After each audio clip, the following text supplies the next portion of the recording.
आपके हर एक्सरसाइज में 2 फेजेस होते हैं, बट हम तो हमेशा लिफ्ट करने पे ही फोकस देते हैं, दूसरे फेज पे तो बिल्कुल ध्यान देते ही नहीं।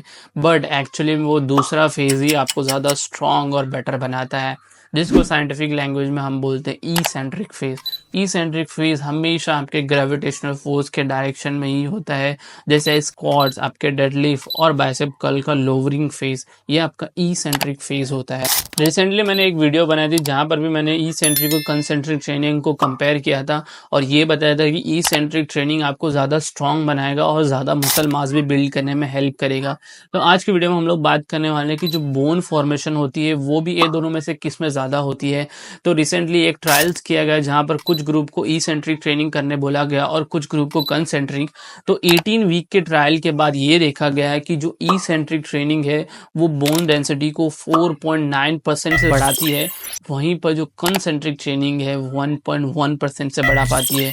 तो इससे ही आप समझ सकते हो कि ई सेंट्रिक ट्रेनिंग आपकी बोन फॉर्मेशंस को भी बढ़ाती है, आपकी बोन डेंसिटी को भी ज़्यादा बढ़ाती है। आपके वर्कआउट में ई सेंट्रिक फेज ही ऐसा फेज होता है जहां पर सबसे ज़्यादा फोर्स जनरेट होती है कंसेंट्रिक के कंपेयर में भी, तो ये आपके बोन फॉर्मेशंस को ट्रिगर करता है। अब क्वेश्चन आता है कि ई सेंट्रिक ट्रेनिंग को अपने वर्कआउट में डालना कैसे है।